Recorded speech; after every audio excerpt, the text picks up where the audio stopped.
Story RH, le podcast RH qui ne vous raconte pas d'histoire. Bienvenue à toutes, bienvenue à tous. History is made of stories.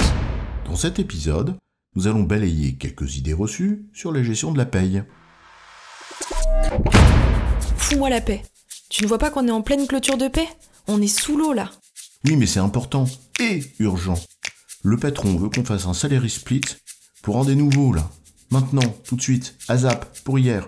Donc tu me fais la moitié de son bonus en France, l'autre sur notre établissement à Luxembourg. Tu crois que j'appuie sur un bouton et qu'il y a des petits oiseaux avec des bifetons dans le bec qui vont amener ça en loose day sur un compte louche à Luxembourg, Jersey, Guernesey ou autre paradis du genre, et tout cela le 24 du mois ?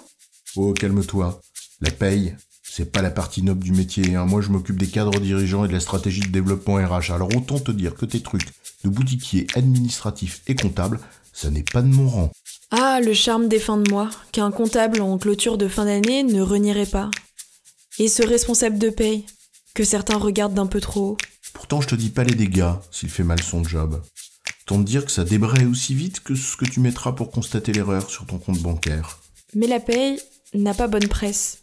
Et en plus, on lui prête des qualités et des défauts qu'elle n'a pas. Alors, quelques idées reçues sur la paye. C'est quoi l'histoire ?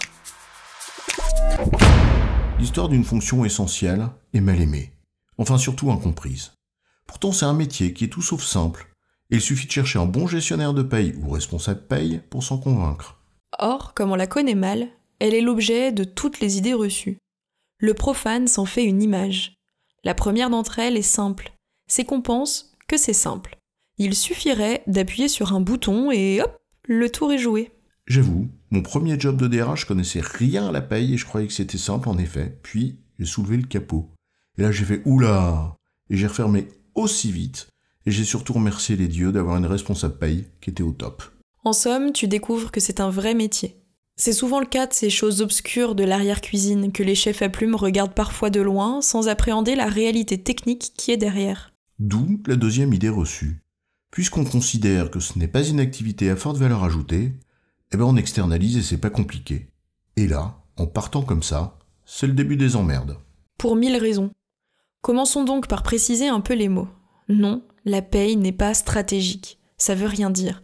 Il en va de même de la fonction RH d'ailleurs, c'est un abus de langage. Mais c'est critique, donc important. Critique, c'est simple à comprendre. Tu fais une erreur et ça peut te coûter des blindes.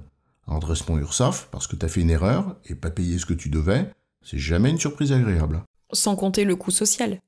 Imagine une paye qui ne sorte pas en temps et en heure. Tu as besoin d'un dessin ?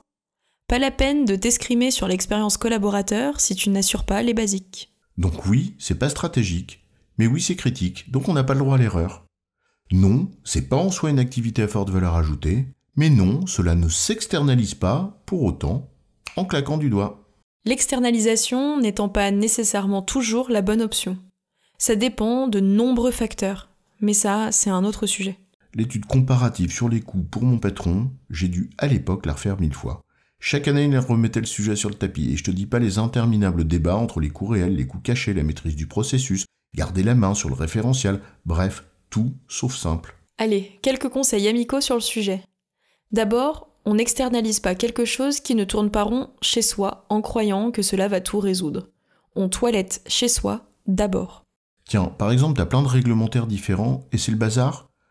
Commence par toiletter tes réglementaires avant d'externaliser. Tu externalises, garde la main sur la connaissance de fond, donc sur ces réglementaires. Donc un bon livre blanc de paye, à jour et maintenu, avec une connaissance interne. Et pense toujours à la clause de réinternalisation, just in case. Attention aussi au CSP, le centre de services partagé. Bonne idée dans certains cas, sans aucun doute, notamment pour mutualiser les moyens. Mais si tu crois que tu vas en faire un préalable à une externalisation complète sans que personne ne s'en doute, ne rêve pas. Et fais aussi attention au retour de bâton. Genre le CSP que tu as mis au fond d'un bled où les loyers sont moins élevés, ou le coût de la vie aussi, avec un bassin d'emploi qui fait que tes gestionnaires sont captifs, car il n'y a pas beaucoup d'opportunités dans le coin. Quand t'auras 2 départs en retraite, tu seras bien emmerdé. Déjà que c'est difficile d'en trouver, alors imagine, dans un endroit pas attractif. Une dernière idée reçue pour la route. Le digital.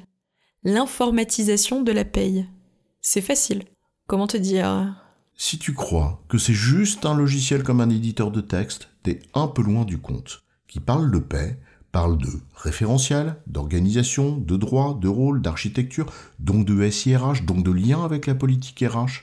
En gros, tu mets le doigt dans un sujet aussi vaste et profond que la mer. Et t'as vite fait de t'y noyer. Tu veux dire qu'il suffit pas de demander à un prestataire de faire ce que tu lui demandes ?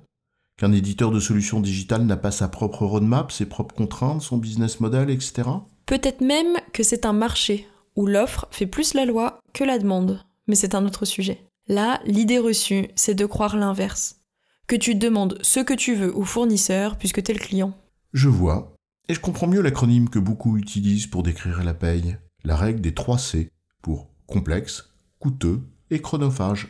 En résumé, la gestion de la paye, c'est un domaine d'expertise technique complexe, qu'il serait bien imprudent d'aborder avec des idées reçues simplistes du type « l'intendant suivra », au risque d'y laisser quelques plumes. J'ai bon, chef ? Oui, tu as bon, mais on va pas en faire toute une histoire.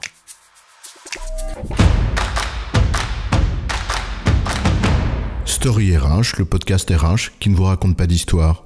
Retrouvez tous les épisodes sur storyrh.fr.